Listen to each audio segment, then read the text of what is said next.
Hello everybody, my name is Isaac and today I'm going to be doing another digital art piece. Now today's piece involved a lot more freehand drawing on the tablet, which was a lot of fun, so let's just jump into it. I'm starting by drawing the decagonal outline on a square canvas. I used a 2720 by 2720 canvas, and each side is 800 pixels long.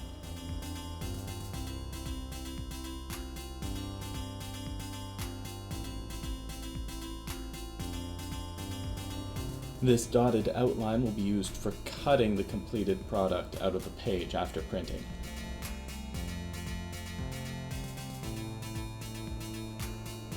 So let me explain where this guy came from.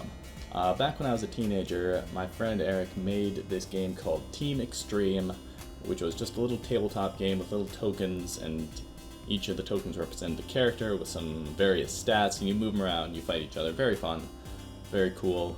I had the idea of creating these little decagonal cards for each character rather than having just a little poker chip. And what I did was I created each character and I just drew them out. Like, I had to cut like a perfect decagon out of paper and I would hand draw all of these characters. And this is the first character that I ever drew. Unfortunately, I ended up losing those cards, so I thought, since I'm getting into digital art now, why not try recreating some of these characters using my tablet? Now, this is the first Team Extreme character that I ever drew. His name is Shock, and he's sort of like a Zeus fellow who throws lightning bolts and uses force lightning attacks on his enemies. So I really have no idea how to draw a person's face, is what I found out when I started doing this. So what I did was I just sort of looked up the basic tutorial. It's like, oh, you draw the circle, you get these various lines that show where to put the various facial features, and it's a pretty bog standard face. I'm sure once I improve I'll be able to create a little bit more variety within each facial feature to appropriately distinguish these characters from one another. So as you can see, Shock has kind of a Guile from Street Fighter haircut, just sort of a straight up, kind of spiky yellow hair. I made a mistake by not filling in the head with skin tone before coloring in the hair, because now I don't really know what the hair is going to look like when I fill in the whole skull with color. What I ended up sort of having to do was have just a boundary in the body layer where I actually didn't color the skull above the hairline. I had some fun doing these eyes, both with the lightning bolt shaped pupils as well as the little colored details of the iris.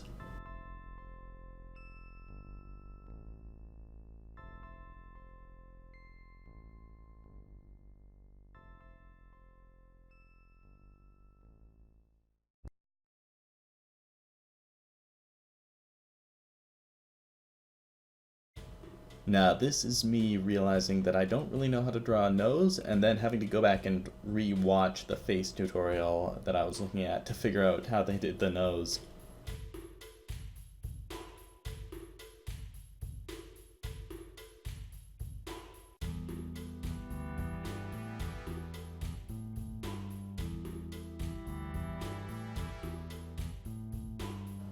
Now the face is coming together into something pretty reasonable looking.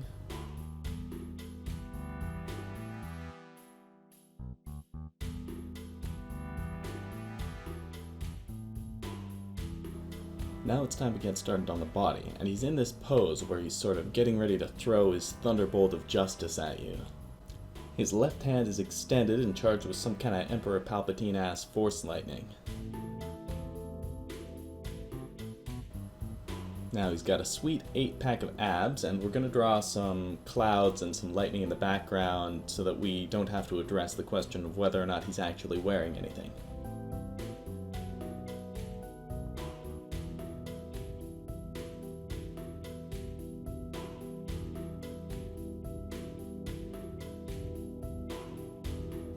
It took a lot of tries, but it looks like we got that hand to look halfway decent.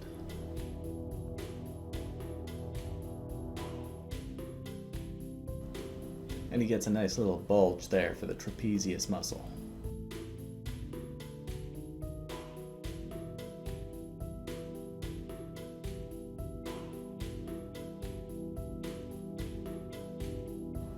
Since my plan was to have a separate layer for shading, I feel like the outlines of his muscles also should have gone in that layer rather than on the body layer directly.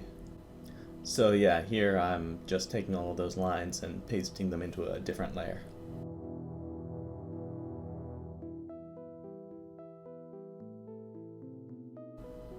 Now his fingers aren't fully extended. It's like he's got his fingers sort of half flexed or arched.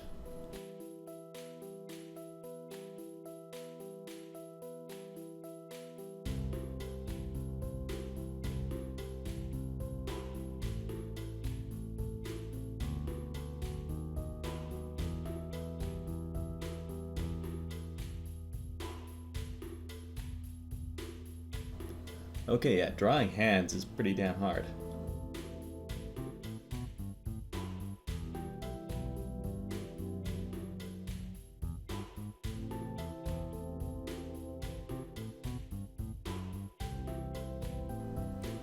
Now we're getting started with the first cloud layer, and there's also going to be clouds all around in the background behind him as well, with lightning striking from the top to the bottom.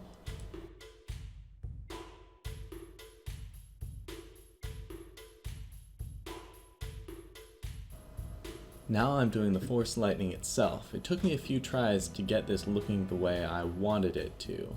What I ultimately ended up doing was having the core lines be just pure white lines and then having a blue glow around them.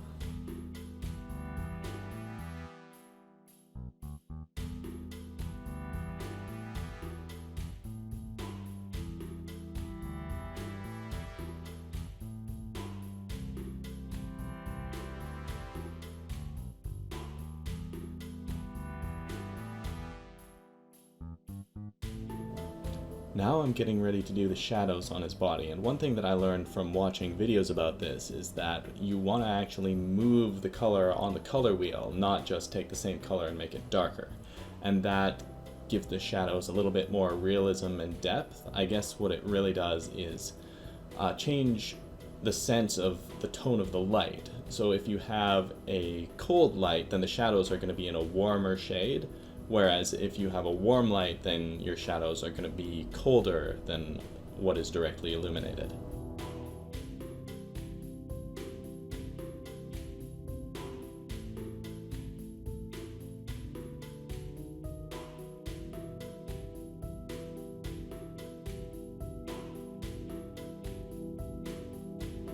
Now there's not too much left to do, and I'm just tidying up the lines.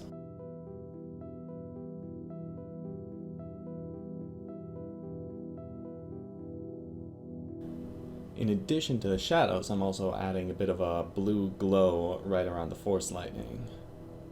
Now, Shock himself is pretty much complete. I'm drawing these lightning bolts in the background.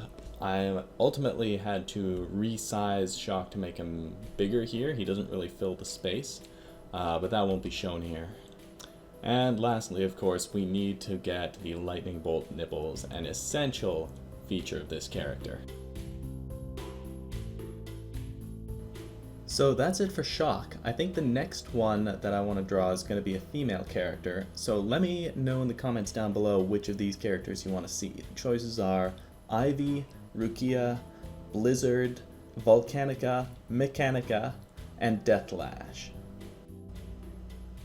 And this is the finished product. It's actually really small. It's a little smaller than I remembered even. Each edge is exactly 1 inch long. And this text, I don't know if you can see it. I think the camera can't even focus on it. It's so small. But some of this subtext underneath the main stats is actually too small for the camera to focus on. So I might have to reprint this out with bigger text, but that should be no problem. Obviously the text is on its own layer.